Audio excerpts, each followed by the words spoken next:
It's time to rip the cover off what really works to ditch addiction, depression, anger, anxiety, and all other kinds of human suffering. No, not sobriety. We're talking the F word here, freedom. We'll share straight from the trenches what we've learned from leaving our own addictions behind and coaching hundreds of others to do the same. And since it's such a heavy topic, we might as well have a good time while we're at it.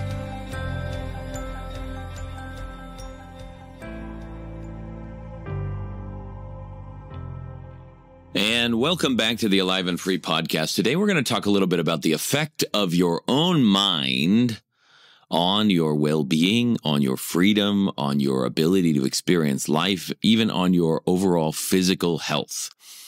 There has been for some time, and even in your own knowledge, an awareness that there's such a thing as a placebo. And by placebo, we mean the Latin term form of the word. It means "I will please." It's kind of a future form of the verb to placate or to please. And so "I will please," meaning you would do something in order to please somebody else. So a placebo would be that this drug or this thing, this injection, this whatever else that's happening inside of your system is doing it to just satisfy your mind. Like, oh, okay, cool. Now that I've had that, now I have permission to finally get better and let it go. It's almost like a person saying they're sorry. Saying sorry doesn't change anything about the situation, but because the person said they're sorry, suddenly you can let go of the grudge or the resentment. So the placebo would be the drug form of an apology. How's that? And there are many of these in the medical world today, and there are tons and tons and tons of studies that have been done and incidences that have been recorded to indicate the power of placebo. Now, we're talking things like placebo surgeries. So we're going way beyond sugar pills and, oh, they took a random pill that doesn't do anything in them and all of a sudden they got better. We're talking like placebo surgeries, placebo injections, anything and everything that a person can do. Medical professionals have tried, researchers have tried to see if they can understand this workings of the mind. And when they're testing out new pharmaceuticals or new drugs, they test them against the placebo, meaning they want to know if this drug is providing better results than just somebody's mind being affected in some way, shape, or form. Often what happens in that regard is that people hear this and they're like, oh, it's not a placebo. I want to disabuse you of that idea for a second. The placebo effect is always in operation. Your mind is always assessing things by whether or not you think they will or won't work. And so the question isn't whether or not it's a placebo or an effective drug. It's a question. The only question they're actually trying to answer is whether or not the substances in the prescription or in the drug or whatever it is are doing something above and beyond what the placebo is doing for the average person. But there's a recognition that the placebo effect is always a given. You are always going through your life, and when you believe something to be negative, then all of a sudden your body responds as if it's negative, and you get negative emotions and all kinds of other things. There was a story about a man, I may have shared this on the podcast before, who was he was walking through the bush, he said. So he's from Australia or New Zealand, I think, and he was headed out to the beach or something, and he got pegged by a twig, and then all of a sudden, by the time he got to the beach, he passed out and he woke up in the hospital. That twig that had scratched him or poked him actually turned out to be one of the more poisonous snakes on the island. And he had come out barely alive and barely survived. So another time he's going through the bush and he gets scratched by a twig and he flips out and he passes out and he has to come to later. And it's only because his body thought that bit of stimulus was in fact another snake bite, when in that time it was actually just a twig. So his body had produced, at least temporarily, the effects of a snake bite simply because of his utter conviction that that's what exactly had happened. This happens in politics. This happens across the globe in all kinds of different things, even with your bank account and your finances, with things that you think are hard or easy. Suddenly they are hard or easy, just depending on your assessment and your approach to them, which should be an indication that maybe it's worth your time to consider how you talk and how you think about things. This is one of the things we harp on with the clients we work with, and we show them ways to kind of cut through the way they've looked at stuff so that they can be freed of faulty assumptions and begin to see things as clearly as they can for what they really are. So it's not about challenging beliefs that are reflections of the truth. It's about challenging everything and getting rid of all the assumptions that are untrue so that all you're left with is the truth about reality. So in some ways, this kind of challenging your thought process isn't about disabusing you or changing faith or anything. It's about helping you see the truth more clearly. And if your faith is true, then it should also reaffirm that in some really, really powerful ways, because then you'll have a deeper perception of it. So as we're talking about this and we're going through this notion of placebo, I want to give you a story. In 1957, a psychiatrist by the name of Bruno Klopfer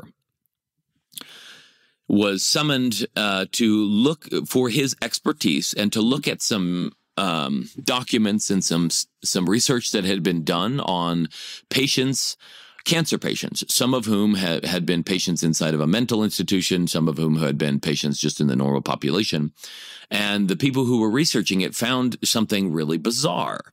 What they found was that for some odd reason, cancer growth was far less for the patients that were residents of a mental asylum or people dealing with schizophrenia and other stuff than the cancer growth in the regular population and your normal citizens of the planet. And they couldn't account for why that would be the case. What is it about mental patients or people suffering from mental illnesses, quote unquote, because that term itself is one that needs to be reassessed. But what is it about them that makes it so that cancer grows more slowly or goes into remission or whatever, not at all, much, much more commonly than it does in the regular population? So they called in a psychiatrist, somebody who deals with mental illnesses. And he's like, look, I am not a medical professional. I have no clue why cancer is growing this way. That's not what I study. I'm studying the mind only. They said, okay, we just want to get some insight here. We have these Rorschach ink blot tests.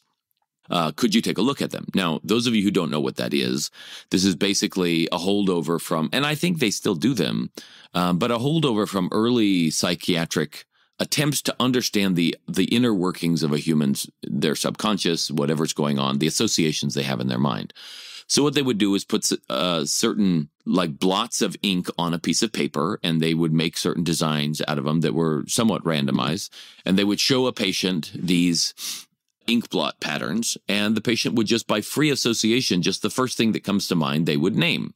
And based on the associations they were having and based on the things they would name, then the psychiatrist would kind of deduce something about their personality, their character, possible traumas they were going through or possible limitations, et cetera, et cetera. And so they said they had these for all of these patients. Part of the testing they had done was to assess them with this ink blot test thing. And so Bruno Klopfer, the doctor, goes in and he assesses the situation. And as he's looking at the situation, he just looks at the tests that have been given, and he devises a way of like assessing their personalities. And what he notes is that there is one common thread among the personalities of those who have fast cancer growth versus those who don't. And so as he sees this pattern, he's like, let's test this. So he had made this assessment based on a small number of the patients. And so then they gave him the rest of the patient records, and based only on their ink blot tests, just that, he made a prediction about whether or not they would have fast-growing cancer or slow-growing cancer. And it turns out that with different batches of patients, he was anywhere from 75 to 90% accurate with his predictions, just based on an assessment of personality, based on answers given to random pictures of dots on a page. Isn't that remarkable? So what was the common thread? The common thread between all of these different cases and all of these different studies was as follows.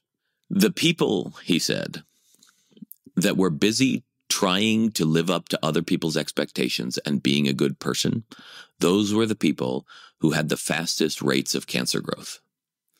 Those, however, who didn't care what other people think and who were busy simply being themselves, those were the people who had the slowest rates of cancer growth. Let me repeat that, or say it in another way.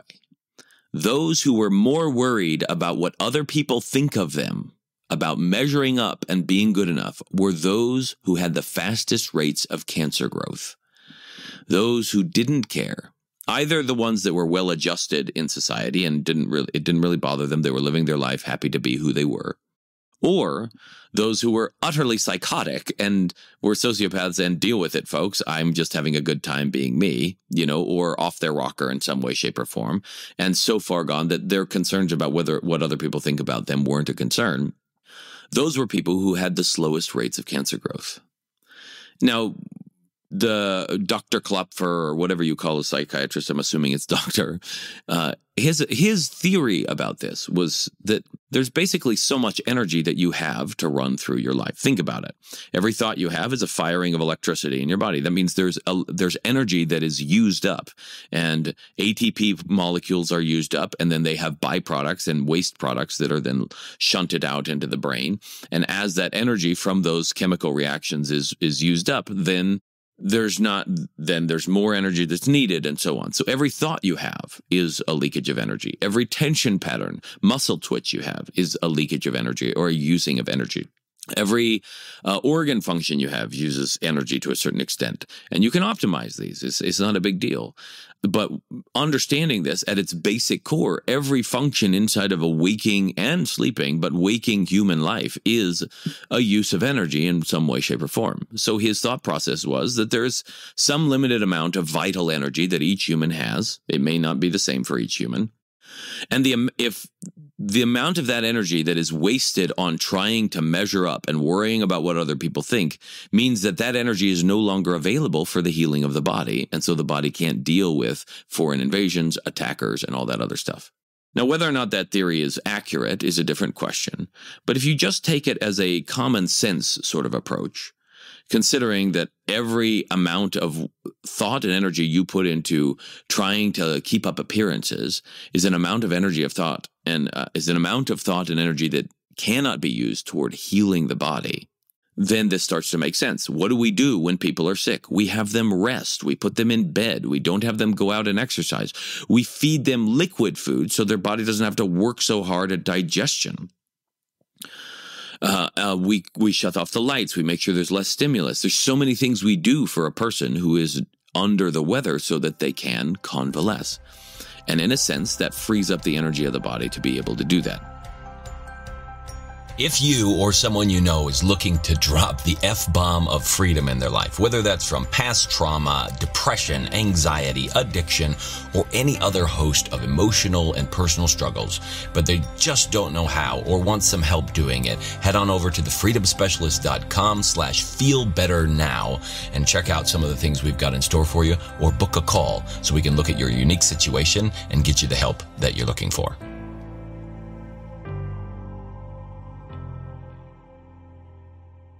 What's fascinating about this, in a very real way, is how much most of us are concerned about what other people think we think about ourselves.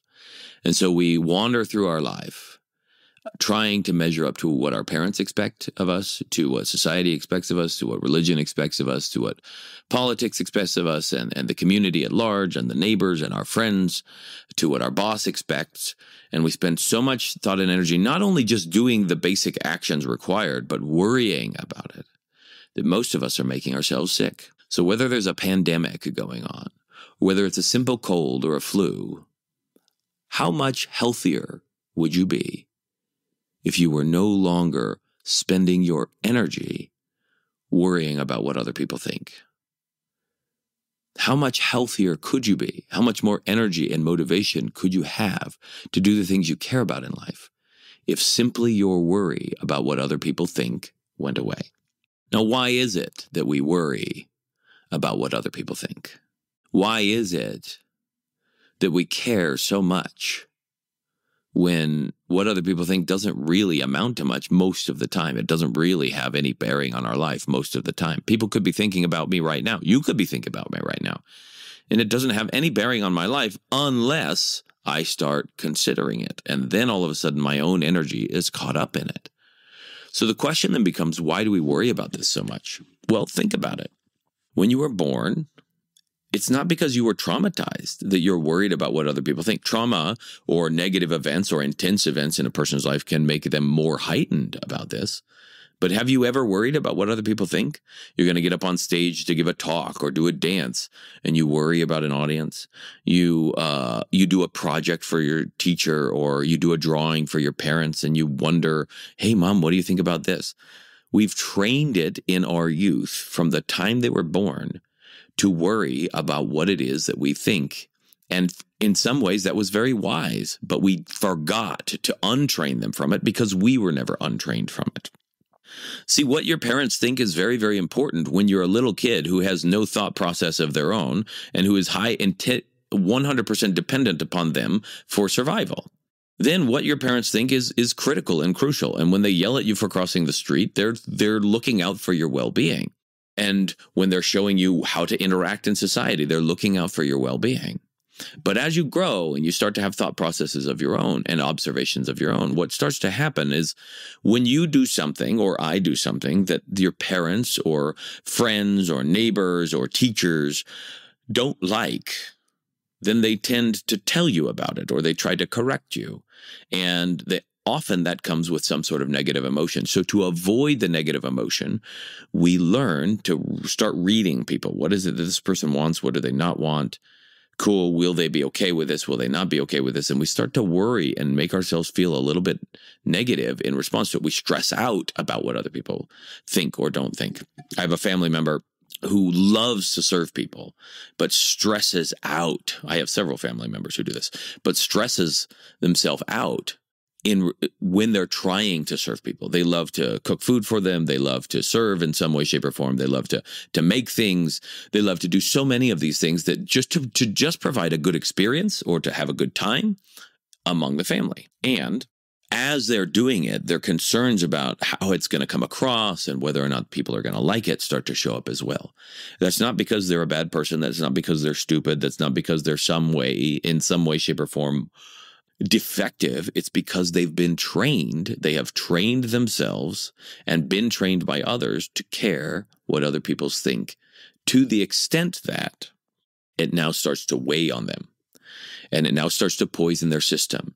And it starts to create a stress response on the inside, even when they're doing something that they love. And if that's the way you're working with your system, it's going to deteriorate over time. And you will find yourself more susceptible, not just to ailments or diseases like colds and flus and whatnot, possibly to injuries, but definitely to even autoimmune diseases. And I have seen these show up in these people's lives. So then how do we get rid of this worry about what other people think?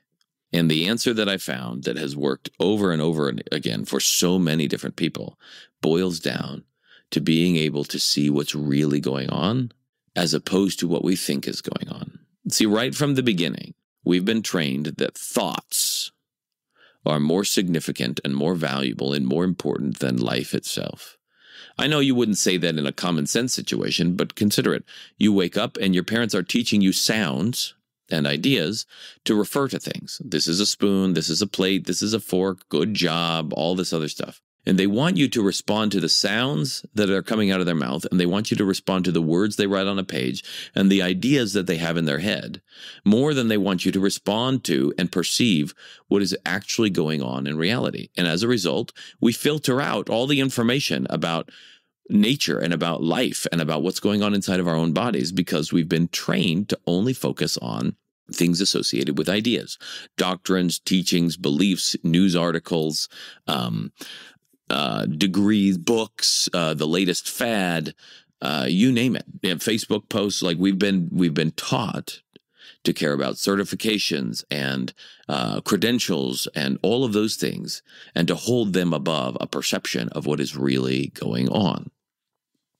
So to get back out of that hole, to get back out of that trap, requires developing the ability to perceive what is actually happening. For the last couple episodes, I've been talking about interoception, proprioception, these other human senses. But even just the main 5 senses that people refer to, these themselves are a gateway to seeing what's really going on. For instance, oh, my mom doesn't like me, or she doesn't like what I'm doing, or my mom is really upset with me. Hold on. Let's look at what's really going on. Is she actually upset with you? Your intuition might say, yes, she's upset. I did something and then she freaked out in some way, shape, or form. And my mom's not upset with me right now. So this is just a an example, a hypothetical situation, right? So I did something and then she freaked out. Is that really what happened? Start to train your perception a little bit. Look at it. You did something. That much is true. She then saw that you did that thing. She then decided in her own mind that that was not a good thing. That produced a negative feeling within her system. She didn't like the negative feeling and didn't know how to get rid of it because maybe she hasn't been trained to get rid of it in any way, shape, or in one way, shape, or another. And so then she looked to find the cause of it and mistook you for the cause of her own feeling. But if she had been unconscious of what you had done, unconscious while you did it or unconscious of it and not aware her whole life, she would never have been upset with you, even if you had done the thing. So is it that she's upset with you, or is it that she has a worldview that doesn't match what's actually going on, and she's upset with that? She doesn't think she can handle that, and so she's felt negativity, and she's pointing it at you because she's just trying to get it out of her own body. And when you look at it that way, can you actually see that the person is upset with you at all? If you think through your entire life, have you ever seen another human being upset with you? Or have they only been upset with the circumstances? Because if they were upset with you, then they would have to be upset from the day you were born till now, if you were the cause of their upsetness. But no, that it's a circumstance. And funny, even the same circumstance feels different in them depending on how they've been handling their inner life and what's been going on before and after. So it's not even the circumstance they're upset with. Ultimately, they're feeling negative, and they're trying to find a way to feel positive, and the only tools they've had in their belt to date have been to blame somebody else, to try and get an apology, to try and get someone else to change the circumstances because they don't know how to change it, because they think that they need things to be different for them to be happy. I recently saw an older audition for, I think it was the X Factor or something, where a lady came up. Her name is Nightbird, her singing name. I think her regular name is Jane. And she auditioned, and the song she sang was an original song called It's Okay. And it was about the last year of her life. They found the judges, when they found out about this, they were asking her questions. They found out she'd had cancer for a while, and that she still had cancer in her spine and in her liver and in one other area, maybe in her lungs or something, and that she wasn't really 100% healthy, and that she was there to audition anyway. And she wanted to be sure that people don't define her by some of the things that are going on in her body, that she's so much more than that. So she sings this song. It was a beautiful song. An absolutely incredible, courageous, wonderful, gorgeous song. And maybe it's the context that made it, but I definitely had tears in my eyes while I was there watching it. And Simon Cowell at the end, the notorious, kind of straight shooter that people love to hate, he was just taken aback by it. It really got to him. And he's like, the way you just so casually talked about what's going on with you. And she said, you can't wait until everything is perfect in your life before you decide to be happy. And it was just a shocker. You could see it on Simon Cowell's face, his response to that, where it just really hit home. But that was a very recognition that how you feel isn't dependent upon your outside circumstances. And if you really want to be free of the tyranny of what other people think, it's time you started to realize and practice seeing that a person who's upset with you is actually just a person who is creating upsetness inside themselves. They are masters at it, just like you are at times. And they're just trying to find a way out, and it isn't about you at all, and it never was. Not a single time that a person has become upset has been about you. They themselves have a worldview that has been rattled because it doesn't match the outside circumstances, and they're clinging to their thoughts as if they're more important. So they're still trying to hold to their belief that the world needs to be different, and as a result, pain. The more suffering you feel, like the bigger the difference between the outside reality and your thoughts about reality, the greater the amount of suffering you will experience. Or the greater amount of surprise you will experience as well, and excitement. So people sometimes cling to their beliefs because then they get to experience things as miraculous, because it's outside of their worldview. So then they feel special, and they get to feel special because something that they don't believe is possible now starts to happen. you can start to be free of all this suffering and all of this being jerked around by life circumstances by simply learning to see what's really going on.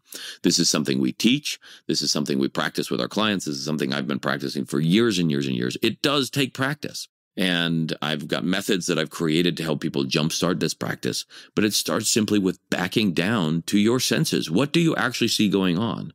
Back down to your perception. What would absolutely have to be true in order for they're upset with me to be accurate?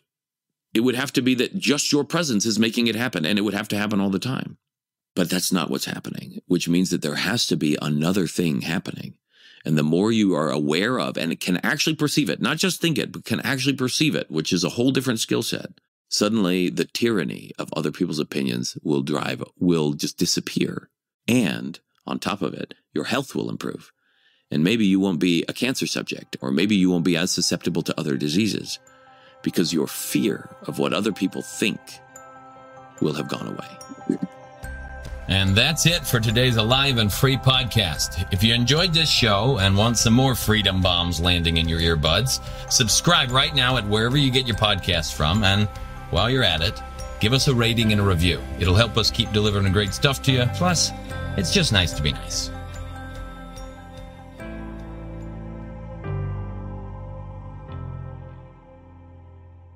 This is thepodcastfactory.com.